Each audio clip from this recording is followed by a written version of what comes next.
Alright guys, welcome back to F1 News. Sprint day is done and dusted here at Interlagos, and the team that won last year in a 1-2 finish in the Grand Prix were nowhere in today's sprint race. George Russell, who won last year's sprint, was 20 seconds off the time that he won the sprint with last year. Mercedes have gone backwards since last season. What went wrong today in a car that was effectively 5th fastest on race pace after Hamilton was overtaken by the Ferrari of Carlos Sainz and the AlphaTauri of Yuki Tsunoda at the end of this Grand Prix? Toto Wolff, Hamilton obviously not happy about this. What does it mean for the rest of this season and also going into next year as well? Hit the like button if you enjoy. Subscribe if you're new as always. I would greatly appreciate it. Plenty to dive into. Firstly, this is the grid lineup for tomorrow after a couple of penalties were applied for failing to yield to the left-hand side in the pit lane to allow cars to overtake. Russell got done with this. 2-place drop for him. So did the Alpine drivers, sorry. There was also some controversy because you guys remember when Verstappen flew past on the outside, past his own teammate and another driver as well. Some people were looking at the rule book and it seems to say somewhere that when you're in the pit exit, you're not allowed to cross any of the lines. But apparently that was fine, and to be honest, it doesn't matter anyway because Verstappen's going to win seemingly no matter from where he starts. That does put, though, Norris P6 for tomorrow, and of today's evidence, that definitely puts him in striking distance of a very good result. But if he was further up the field, we could actually have a different race on our hands tomorrow. Before we get into the sprint today, big drama about the right of review that Haas have exercised over the US Grand Prix. You guys might know, we talked about it a few days ago, turn 6 at the US Grand Prix, the camera was in the wrong place and track limits violations were not being noted by the stewards. But it was seen in review that actually there were loads of track limits excursions, shall we say, at turn 6 that were not considered. Now, Haas have realised that if this was to happen, if all those penalties were to be applied, they would be due to benefit. And actually, Perez would be the big loser because he would have had something like 70 seconds of penalties because he went outside of track limits there something like 25 times. But during the Grand Prix, they weren't noting it, so Perez was like, well, I can get away with this, so I'll keep doing it, as did many other drivers. Haas now want them to go back and apply those penalties, as to be fair, they should have been applied at the time, and if that was the case, these would then be the results, and Perez would have been P11, but Hamilton was disqualified, as I guess was Leclerc. Now he'll be P10 if that goes through, which is due to help Nico Hülkenberg. So that's why Haas are doing it. Whether they succeed, that's another question entirely. Maybe it will shake up the fight for P2 in the championship, but on today's evidence, there's not much Hamilton's going to be able to do to fight back against Perez in tomorrow's race. Now let's talk about practice, because we had a big drama in this one between, it's always these two, isn't it? Fernando Alonso and Esteban Ocon. Despite the fact that they're on different teams now, you can't keep these boys apart. And we also got a bit of drama again between the Red Bull drivers here at Brazil. Of course, this was the scene of last year's mass controversy over Verstappen failing to yield at the end of the race. You guys know how it went. So it's a little bit of that, but then Alonso and Ocon decided to take the spotlight away by, well, crashing out of qualifying. It was a bit confusing because Ocon was in the wall and then Alonso had a puncture and seeming damage to his suspension. So I was like, all right, something serious has happened here. Now Ocon immediately said, idiot Fernando. And to be fair to Ocon, he didn't rescind this start after qualifying. He doubled down after qualifying and still believes that this was Alonso's fault. I'm not sure I buy that personally. I'm intrigued to your thoughts in the comment section below. I know that people will say that Ocon basically never takes responsibility for anything. And look, this was the moment of contact. And when I screenshot this, I was like, look at that tyre position from Alonso. That is not where it's meant to be. That is not healthy. This was a big impact. I'm actually surprised the tyre stayed on. But yeah, Alonso's sprint shootout quali was done. There was no way they were going to be able to repair this. So he got slammed into. You might be thinking, what's happening here? Why is this contact happening? Because the apex of the corner is an entire car's width inside Esteban Ocon. The issue is Ocon came out of the first corner, and as you guys can see here with the correction that he makes, got a big snap of oversteer. Alonso, though, is quite a way out. So you might think, all right, why does Alonso not go all the way to the outside of the track? And maybe he could have done, maybe he should have done. But at the end of the day, out there's more marbles. You don't want to get your tyres dirty. You know, usually the drivers try and leave enough room, but they won't go right to the white line. Alonso is, though, giving, what, 2 car widths here. The problem is that Ocon has a big snap of oversteer. He has to correct it, and that sends him right in the path of Alonso. Now, Alonso at this point is already turning into the corner, probably more aggressively than he should be, because I guess he thinks, all right, probably check in his left mirror. Oh, here comes Ocon. He's going through, and let me turn in. And all of a sudden, he gets the snap of oversteer, and bang, wipes them both out of the qualifying session. Big drama. I mean, even at this point, when they collided, you guys can see that there's still a car width inside Ocon. So to me, this is 80% lock on. It's something that can happen. If there's a driver in that type of situation, you know, even if Alonso was further out, it's still plausible that they could have made contact if Alonso got this, snap and he had to correct it. So, look, it's Ocon's mistake getting the snap. That puts him into Alonso, and they're both out of the session. This is another angle just to kind of have a quick look at. This is from the kind of crowd view here. And as you can see, that Alonso pulls off to the right-hand side, then Ocon gets this snap, and then they smash into each other. And you can kind of see that at this moment, there's, quite a gap, really, that Alonso's left on the inside. He does turn in more aggressively than he might have done, but contact happens, and that's the end of both of their sessions. So Ocon was out, Stroll was out as well. Stroll, I think he got some traffic on his initial lap. He was only P17. It's funny, really, right? Because, I needed to give him some praise yesterday. The P3 result in quali was impressive and deserving of praise, but he could never seem to do it back-to-back, had he? So, day 2, he's out in P17, both Williams cars. Zhou's out as well, and Alonso can't even start the second sprint shootout session because his car's broken. And then Ocon goes on to say to the media that people are saying I lost the car. That's not true. Sure, he corrected the car and he would have kept it on track, but Alonso didn't force him to make that mistake. You know what I mean? Like, he made that mistake himself and slammed into Alonso. So I don't really get exactly what Ocon's getting at here, but whatever. I mean, sure, he wants to blame Alonso, and apparently it's Alonso's fault. Now, in the end, the stewards decided that it doesn't matter, and they're going to take no further action for this regardless.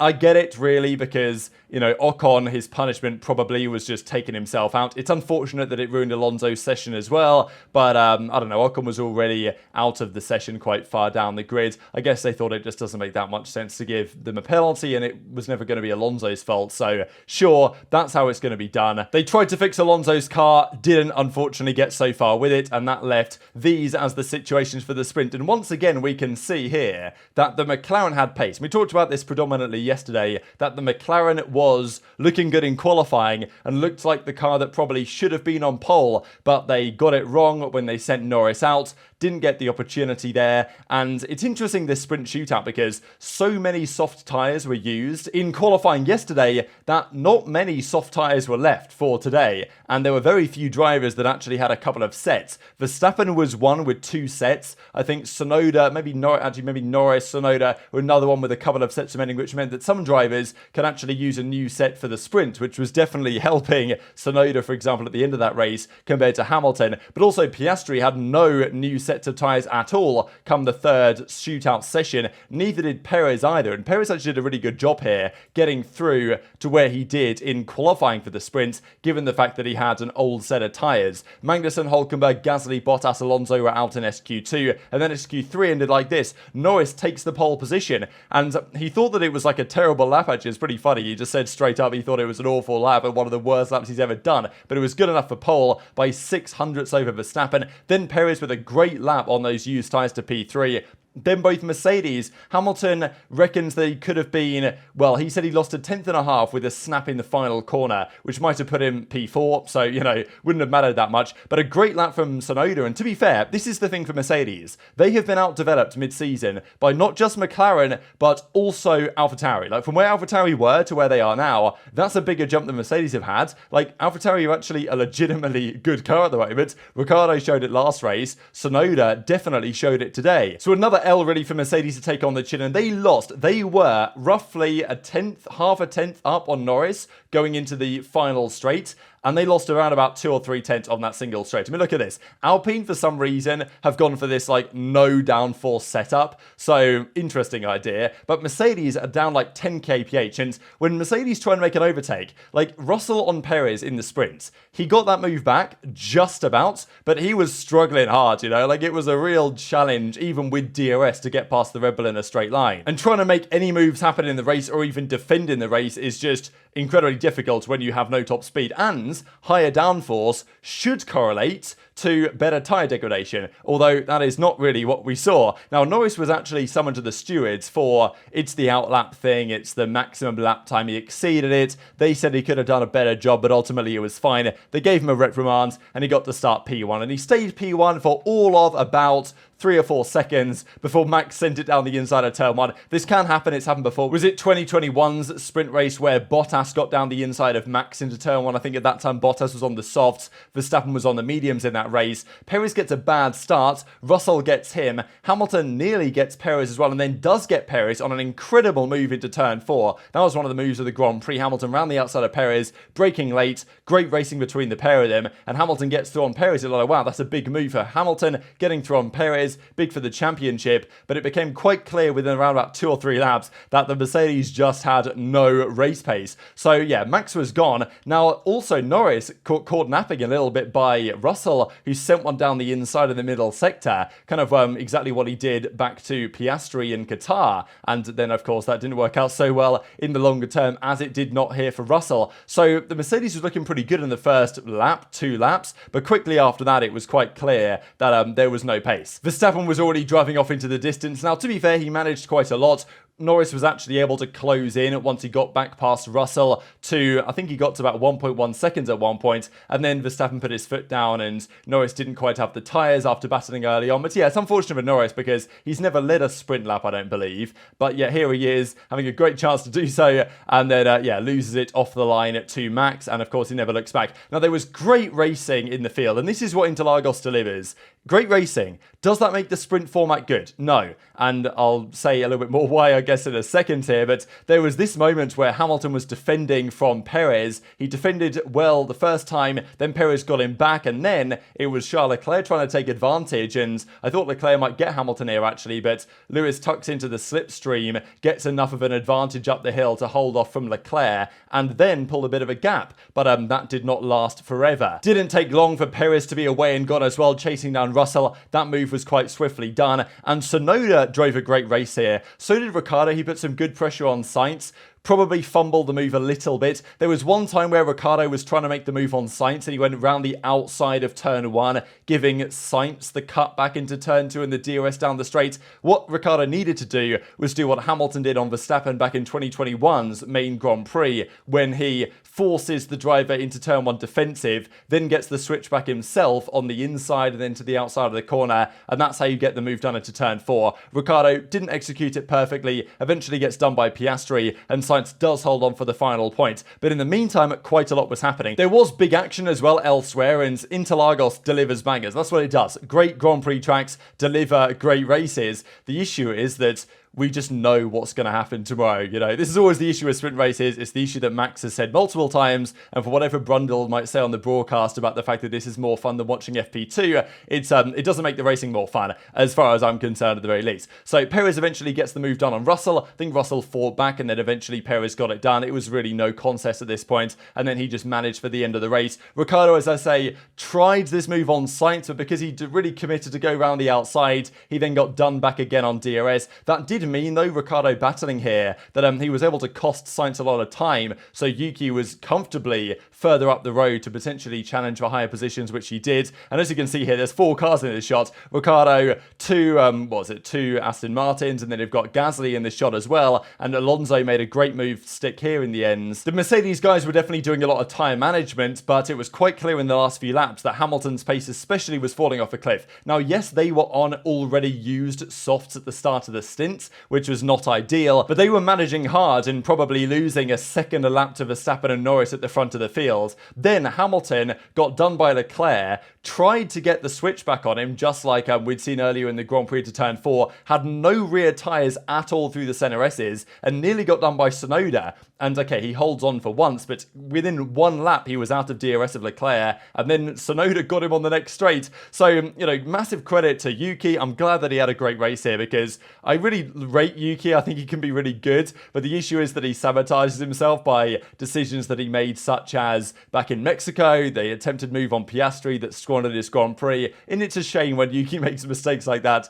despite having good pace. Here he showed a great race, and yeah, I mean, again, you look at the Mercedes, like, what is going on over there? They were, at least Hamilton today, and it's not like Hamilton doesn't know how to protect tyres. Like, we saw what he did in Mexico just last weekend. Russell just about gets home in 4th, but if this race had gone much longer, Leclerc probably gets him as well. He was miles behind Perez as well. Verstappen wins the race by about 4.5 seconds, then Norris, then Perez, Russell, Leclerc, Tsunoda P6, first ever points for AlphaTauri in a sprint race is very commendable. Then Hamilton holds on against Sainz by, I think, 0.3 of a second. One more lap, Hamilton would have been done. Absolutely. These numbers are pretty shambolic for Mercedes as well, it's got to be said, because Russell last year won the sprint in a 30-minute 11-second .3. This year he finished 4th in a 30-minute 33. So, you know, the car this year was just significantly slower than last year's car, which doesn't bode particularly well. Toto Wolff commented on it as well and said that, you know, everything went against us. Yeah, the car wasn't balanced correctly. And this is the point that Hamilton made as well, saying it was horrible, it was not enjoyable whatsoever, had a good start, then just struggled with the balance after that.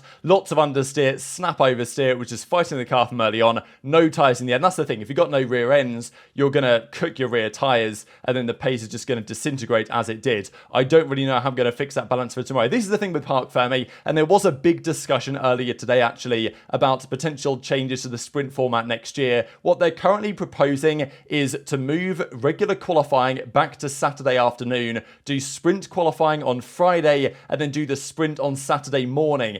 And so the weekend would go free practice 1, sprint shootout on Friday night, sprint on Saturday morning, qualifying for the race on Saturday afternoon, race on Sunday. But what they could do as a result of that is open Parc Fermé again after the Saturday morning sprint, which would mean that if a circumstance like this occurred, Mercedes or other teams could go into the qualifying session for the race with a different setup, which I think is a good thing, because right now Mercedes just know it's chalked. And this is what Hamilton says, that yeah, going to be a long afternoon tomorrow, that's for sure. I can only assume that I got the setup wrong, and I think George as well. I mean, you know, it's not like Russell fared much better. I'll fight as hard as I can, but we won't be winning, that's for sure. So yeah, deep frustration from Hamilton for good reason, but there's really nothing they can do. They can change tyre pressures, they can tweak the front wing, that's all they can do under Parc Fermé. So tomorrow's race is probably a bit of a foregone conclusion. Norris might have been out of challenge Max, but he's starting in P6 out of position. Verstappen starts P1. The Astons will see how they can go from P3, P4, but yeah, not looking like the Mercedes are going to have any pace. On the weekend where Mercedes were hopeful they would finally get a victory for the W14 after securing their only win of the W13 here